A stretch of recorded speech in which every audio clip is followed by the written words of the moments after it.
আসানসোল, চিত্তরঞ্জন ও দুর্গাপুরে অনুষ্ঠিত হল রিবর্ন লাইফসেল শারদ সম্মান ২০২৫, Reborn child development centre, Reborn charitable trust ও লাইফসেল ইন্টারন্যাশনালের যৌথ উদ্যোগে।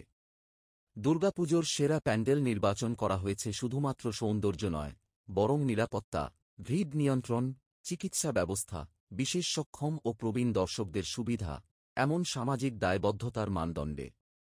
এই উদ্যোগে অংশ নিয়েছেন বিশিষ্ট শিল্পী, অভিনেতা, আরজে ও সাংস্কৃতিক ব্যক্তিত্বরা। রিবর্ন সেন্টার দীর্ঘদিন ধরে বিশেষ সক্ষম শিশুদের বিকাশে কাজ করছে, আর এই বছর তাদের প্রযোজনা মহিষাসুরমর্দিনী সোশ্যাল মিডিয়ায় প্রশংসা কুড়িয়েছে।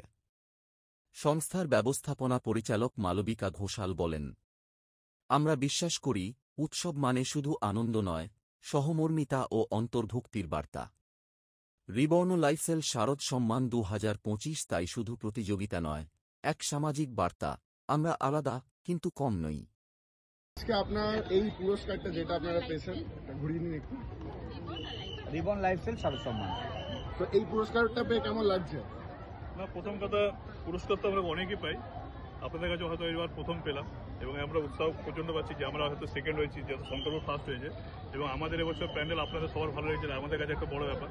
আমরা প্রত্যেক বছর একটা নতুনত্ব দিয়ে আসছি, এবছর একটা দিয়ে এলাম, আবার এটার জন্য উৎসাহিত হলাম যে আগের বছর আরও একটা ভালো কিছু করবো, আগামী দিনে হয়তো আপনাদের হাত থেকে প্রথম প্রাইজটা আমরা নিতে পারি, এই আশা রাখছি।